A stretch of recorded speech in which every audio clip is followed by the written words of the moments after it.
अस्सलाम वालेकुम। आज की कहानी में हम आप लोगों को खुशामदीद कहते हैं। मेरा नाम वसीम है, मेरी उम्र 19 साल है।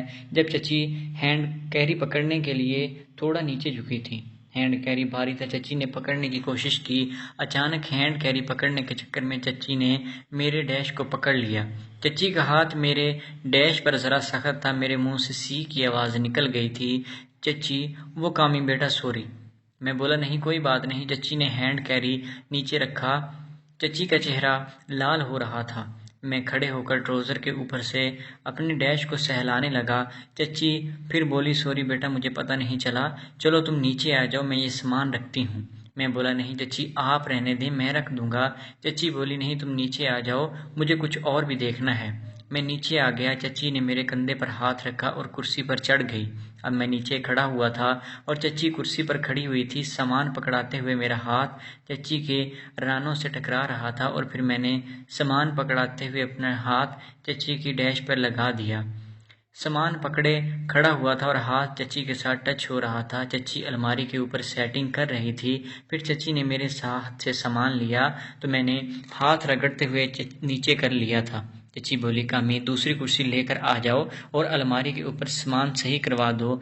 मैं लॉन्च में गया और दूसरी कुर्सी उठाकर इसके पास खड़ा हो गया और चची के साथ सामान ठीक करवाने लगा। इसी दौरान मैं थोड़ा आगे हो गया और मेरा चची के साथ लगने लगा था तो चची कुछ न बोली और ना ही मैं पीछे हुआ। हम दोनों इसी तरह अलमारी के ऊपर सामान सही कर रहे थे। काम खत्म करने के बाद मैं कुर्सी से नीचे उतरा तो चची बोली, कामी बेटा हाथ पकड़ो, मुझे नीचे उतरना है।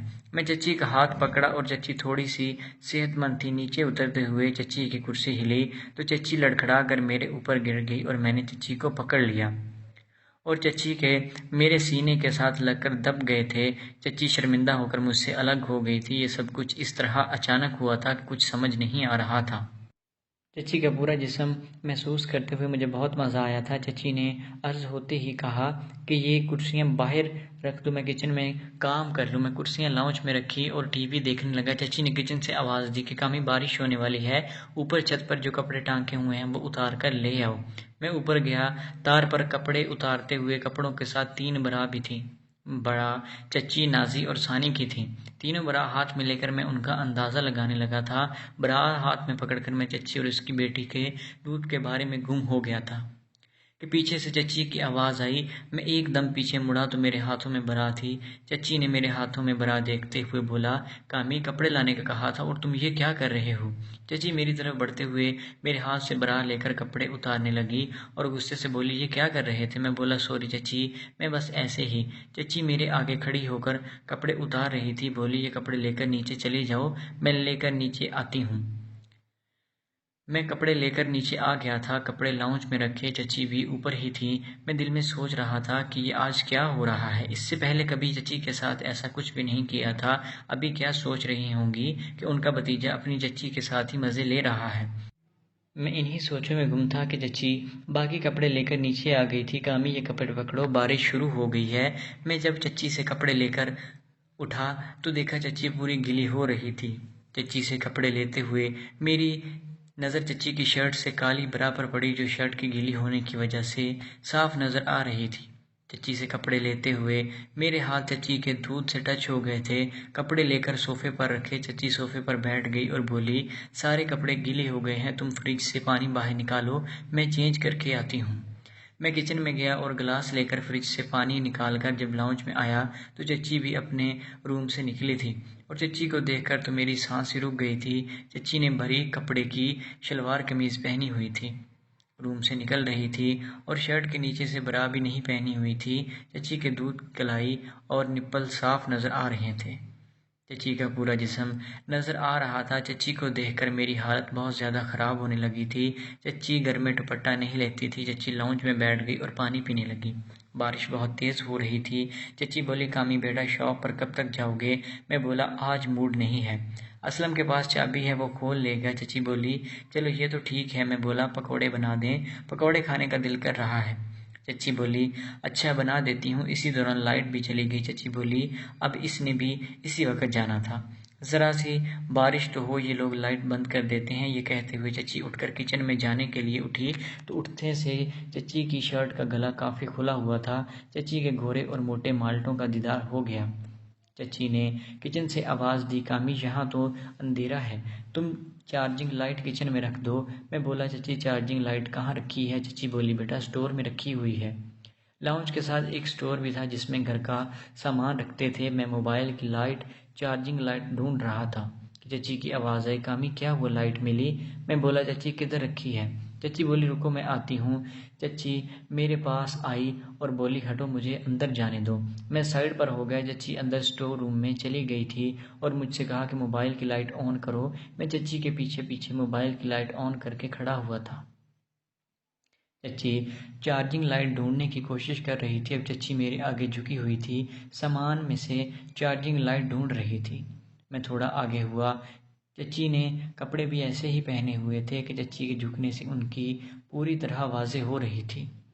चची को भी फील हो गया था कि इसने लाइट निकालकर सीधी हो गई और बोली, ये लो मिल गई है। मैं साइड पर हुआ। चची ने मुझे लाइट दे दी और कहा कि ऑन करके किचन में ले आओ। मैंने लाइट ऑन की और किचन में लेकर चला गया था।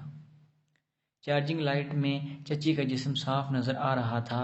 चची बोली, कामी ये लाइट ऊपर टेबल पर रख दो। मैं आगे हुआ और फिर अपने को चची के साथ टच कर दिया। लाइट रखने लगा लेकिन रखी नहीं जा रही थी। चची मेरे आगे खड़ी थी और मैं आगे हुआ और अपना पूरा चची के अंदर किया और लाइट रखने में कामयाब हो गया। अब चची को भी इस खेल में मज़ा आ रहा था और मेरा भी हौसला बढ़ गया था। मेरा पीछे हटने को दिल नहीं कर रहा था, लेकिन मैं पीछे हटा तो चची बोली, कामी रुको, कैबिन से बेसन भी निकाल दो। मैंने फिर इसी तरह किया और इस दफ़ा बेसन निकालकर चची के साथ खड़ा रहा तो चची बोली, क्या हुआ है? मैंने हिम्मत करते हुए बोला कि एक बात कहूँ चची? चची बोली, हाँ बोलो। मैंने कहा कि आप बहुत प्यारी हैं। चची बोली, खैरियत है? आज चची पे बहुत प्यार आ रहा है। मैं बोला, चची आप तो हैं ही प्यार के काबिल। अब चची भी कुछ मज़ा लेना चाहती थी। मैंने अपने होंठ चची की गर्दन पर रख दिए। चची की सिसकी निकल गई थी और बोली, कामी ये क्या कर रहे हो? ऐसा ना करो, कोई अपनी चची के साथ ऐसा करता है? मैं बोला, चची आप इतनी अच्छी हैं, मैं क्या करूं? चची बोली, बेशर्म, चची को ऐसा कर रहे हो। मैंने इसको अपनी तरफ घुमाया और इसको अच्छी तरह से साथ लपेट लिया। चची के माल्टे मेरे सीने के साथ लग रहे थे। चची मेरी बाहों में कैद थी। मैं चची की कमर से हाथ हिला रहा था। चची बोली, कामी ये गलत है। मैं बोला, चची प्यार में कुछ गलत नहीं होता। चची बोली, बेटा ये ना करो। मैं बोला, चची इस मौसम को और अपने भतीजे के प्यार को एंजॉय करो बस। और चची का हाथ पकड़कर लाउंज में ले आया था। चची और मैं सोफे पर बैठकर थोड़ी देर इसी तरह से मज़े करने के बाद मैंने चची को उठा दिया। चची का उठते ही मैंने अपना ट्राउज़र उतारा। चची बोली, कामी क्या पागल हो गए हो? चची बोली, कौन सी ज़ुबान बोल रहे हो? और चची की नज़र मेरे खड़े डंडे पर थी। मैं बोला, बस अब ना करो। और चची बोली, और मैं क्या करूं? इस मौसम को एंजॉय करो। और चची को लिपट कर अपने होंठ चची के होंठों पर रख दिए और इनके होंठों को चूसने लगा था। होंठ चूसने के बाद मैंने उनकी कमीज़ उतारने लगा। चची ने मना किया मगर अब पानी दिमाग पर था। चची की कमीज़ उतारते ही इसका गोरा बदन मेरी नज़रों के सामने था और इसके मुंह से सिसकी निकल गई थी। उफ कामी, मैंने चची की टांगें अपने कंधों पर रख दी और चची की चिड़िया में अपना डाल दिया और ज़ोर ज़ोर से झटके मारने लगा था। चची को यह सब करने में शायद मज़ा आ रहा था। अब चची मेरी दीवानी हो गई थी। अब चची मुझसे ये सब रोज़ करवाती थी। अब मैं भी चची की चिड़िया से खूब मज़े ले रहा था। दोस्तों, आपको आज की कहानी कैसी लगी? उम्मीद है कि वीडियो अच्छी लगी होगी। अगर पसंद आई तो हमारे चैनल को सब्सक्राइब करें। मिलते हैं अगली वीडियो में, तब तक के लिए अल्लाह हाफ़िज़।